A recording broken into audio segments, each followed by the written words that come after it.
This is the ISOTHERM 160DR fridge freezer combo.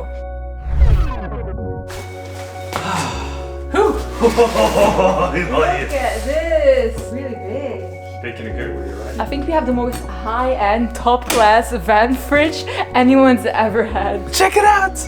We've been using this baby for over 6 months now, and today we're going to give you our honest, truthful thoughts about this fridge, why you should buy it, why you shouldn't buy it, and some alternative options if you want to buy another fridge that we'll give you at the end of this video. The top drawer is the fridge, which is also the biggest drawer and is 95 liters, and the bottom drawer is the freezer part, which is 65 liters. So one of the main reasons we chose this fridge above another one is because this is the fridge and a freezer with 2 drawers, which make it very easy and very ergonomically interesting to open and close this 100 times a day. You just have to do this and you can reach everything inside, and it's the same with the freezer. It's so easy, you barely have to bend or squat or anything. Open and close, super easy. Compare this to a regular door. Imagine this is a fridge. You have to like squat, open it, get in there, you know, really hard to reach stuff, and close it again 100 times a day. So that's why we chose a drawer fridge. As you can see, it's quite messy in here, which is not entirely our fault. This fridge, this drawer, only has one divider that was built in this fridge, which makes it really messy in the organization of this drawer. This divider here is the only divider that came built in this fridge when we bought it. You can buy some other parts separately. They're over 200 bucks, which is crazy for a fridge that's already so expensive. Connection wiring, oh my god, that was really something terrible, because in the manual of ISOTHERM, they don't really specify how to connect this fridge to a 12 fuse box when you're really far away from the 12 fuse box. So ISOTHERM, if you're watching this video, maybe you should put in manual what connector type you need if you connect this fridge to a 12 fuse box in a section of 12 or 10 meters. The instant consumption of this 12 volt fridge is 120 watts. If you convert that to amperage, it's about 10 amps. But if you convert that to a 24-hour period, it takes about 1100 watts. So it's basically taking a lot of power on average. Keep that in mind. It's drawing about 16 watts, which is actually not that much. However, we're noticing that our DC current is taking about 115, about 250, 170 watts right now. That's the fridge that's now pulling the wattage. So this knob controls the complete fridge. What I mean by that, it controls the upper drawer, but also the drawer below here, and that's the freezer compartment. So we don't actually have a separate controller to control the freezer temperature.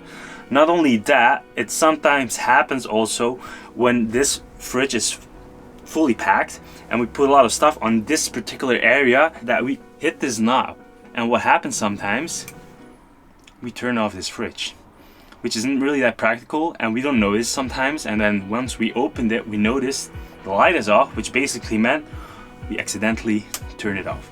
So that's something that we have to consider also if you want to buy a fridge. This fridge struggles in the summer. You see in the back of our fridge are 2 water drainages that leads to the compressor of the fridge. Basically, when there's too much water, the water goes to the compressor and there the water vaporizes. When the temperatures are getting hot, the drainage system in the back of this fridge isn't really that practical because of the heat that is going in our van. The fridge is going in over time. The back of our fridge drawer is getting a lot of ice in the summertime, which means that we can't really close the door really that good because it's bulking a lot of ice. And also the food in the back of our drawer is collecting a lot of ice. Food safety wise, this freezer isn't really that optimal in the summertime. What I mean by that, it doesn't reach the required temperature of minus 18 degrees Celsius. So we've noticed in the summer times it only reaches approximately between minus 7 to minus 10 degrees, which in our case is okay, but I think food safety wise, if you're eating meat or fish, yeah, I don't think that's really that safe.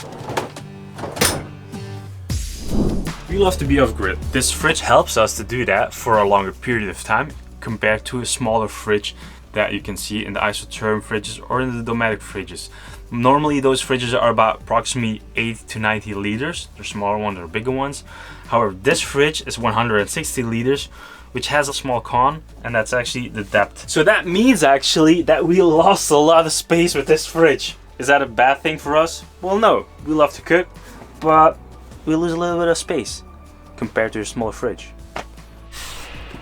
In order to have enough airflow around our fridge, we've installed 3 air holes in different locations around our fridge. We got one here. This is a massive big space that a lot of airflow can be going in, but also out, because we've got our induction on top of it. So the question you all been wondering about, would we buy this fridge again? The answer is probably not. Don't get us wrong, we really love this fridge. We love how big it is, how much use it has. We love that we can have ice creams in summer, have cold drinks, which is all very incredible, especially to go off-grid. But considering how expensive this was and all the downsides that we've talked about, we probably would not buy this again.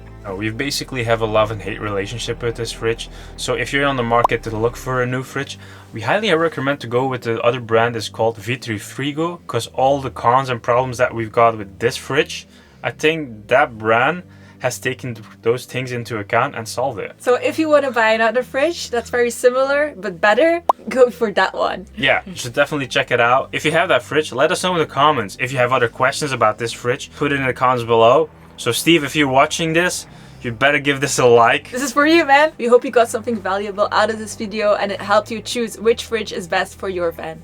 See you next time, guys. Bye. And it's 18 Celsius degrees. Oops. It's minus 18 Celsius degrees.